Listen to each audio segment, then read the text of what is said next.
All right, so let's talk about MLW Fusion from April the 28th.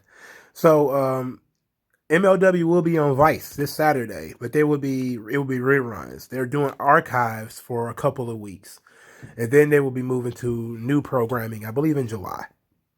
So if you want to get a check out on MLW, if you're listening to this, you've probably already watched MLW. So that means the likelihood of you actually seeing something new from MLW when you turn on to it on Vice is very low. I'm just, I feel like we have to do news and notes, tell people what's going on. So they will be on Vice this Saturday at noon, I believe. So Saturday at 12. The first match was Dominic Garrini losing to Ross Von Erich.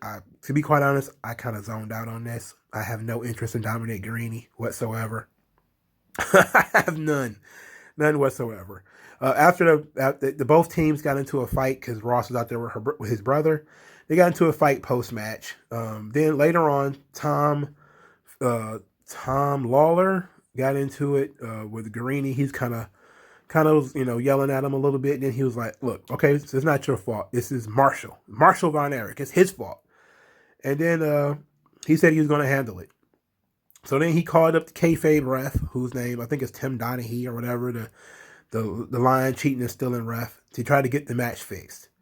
So he handed the referee some money. The referee complained that this was less money than he usually makes. And then he said he'll see what he can do.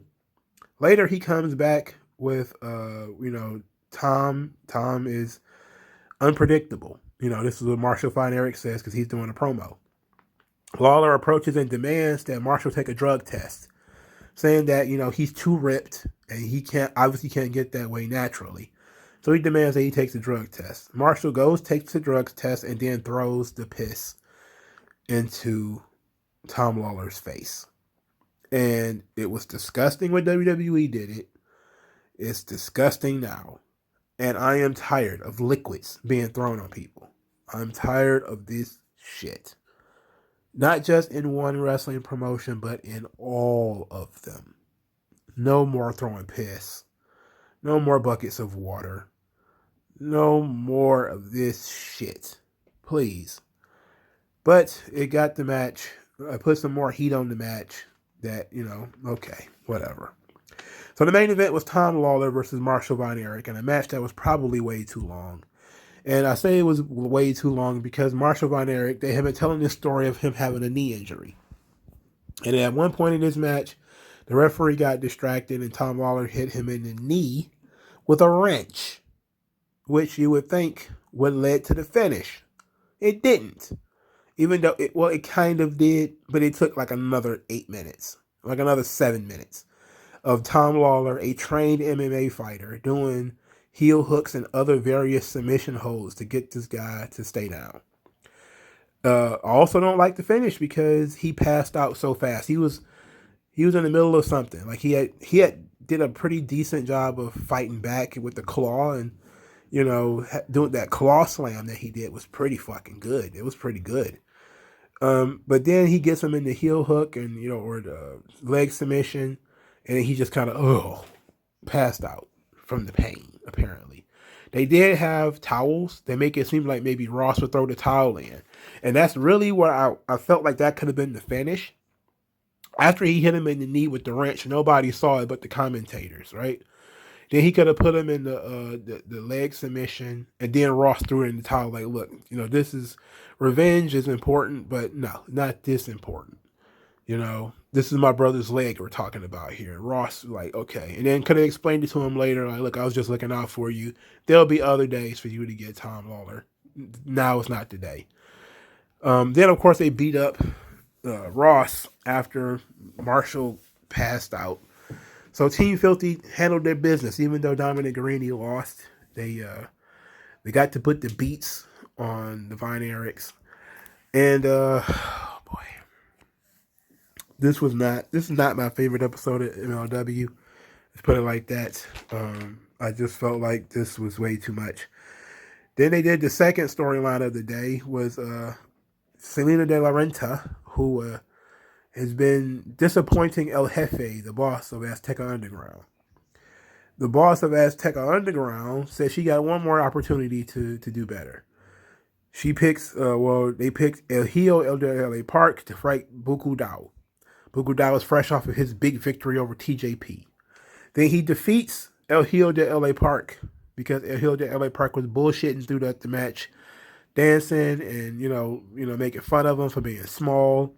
And then he gets beat with a tornado flatliner, and Selena is now in deep trouble with El Jefe because she lost 2 or 3 weeks ago with Mil Muertes, and then she lost again this week. So now she's going to be in trouble because Los Parks are mad at her, and now El Jefe is pretty angry at her. And I believe they're doing this post-show angle where Selena has now been kidnapped by El Jefe, or she's gone missing. I think that's the angle they're going with, is that she's gone missing. She's been black bagged and she's being taken away. So after that, that's most of the show. Then we got Alexander Hammerstone and Alicia Atout.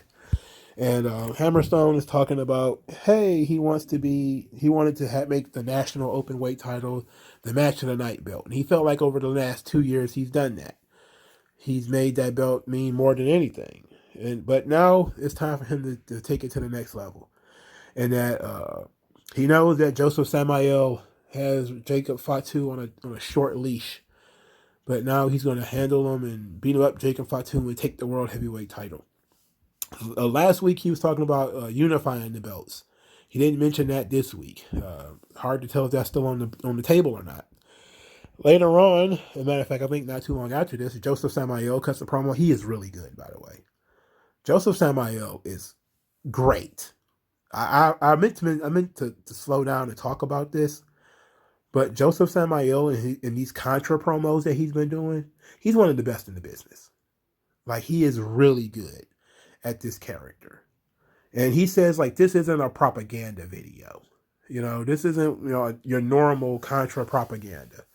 He's here to keep the spit straight facts, He's like, it's been almost a year to the day since Contra came in and took over MLW. I walked into Court Bauer's office and I made him bleed, and I took over MLW. Lock, stock, and barrel. When he says that when Jacob Fatu won the title, I control that title. Not MLW, not any of that phony baloney championship committees. I own that title. And I said, no, you're not getting a title shot. Because nobody can get a title shot without my approval. And then, of course, the commentators are like, oh, there's a gatekeeper clause in the contract. I'm like, no, just say the guy's a fucking terrorist and he's saying it's not going to happen. And then you try to make the officials make it happen. That's, but I love this. Joseph Samael is really good. So the last thing was Leo Rush and Myron Reed, who are wrestling next week for the MLW Middleweight Championship. They did this verbal angle because we didn't see that much of anything, where Myron Reed was supposed to be doing a face-to-face media call with Leo Rush, and Leo Rush decided not to go. So we get Myron Reed talking about, you're wasting my time. You're wasting the time of the young goat. And his family, and he's taking time away from his family and everything, and Leo Rush wants to play games. Then he says that Leo needs to, he says that he's been working out while Leo's doing all this talking, and now he's going to be ready next week. He's going to win back his title. All right, cool. I did enjoy Joseph Samael as usual. I didn't necessarily enjoy this episode of MLW though. Not necessarily thrilled with this. I do think that they're playing this Azteca Underground thing a little too close to the vest. I see what they're doing. I want them to open it up a little bit more. I'm willing to wait. But they've also been doing a good job of keeping Contra under wraps too, because they haven't really exposed all the secrets of Contra either, and it's been going on for a long time. So this is actually solid storytelling, but it does make for somewhat dull TV. Because they do have matches that are pretty predictable. But I'm also interested in now what they're going to do with Selena, because Selena is a regular and she eats up a lot of TV time on MLW. So we're at this point now where we're going to say, okay, is she going to disappear? You know, who knows? But let me know what you guys think. And I'll talk to you guys later, man. Peace out.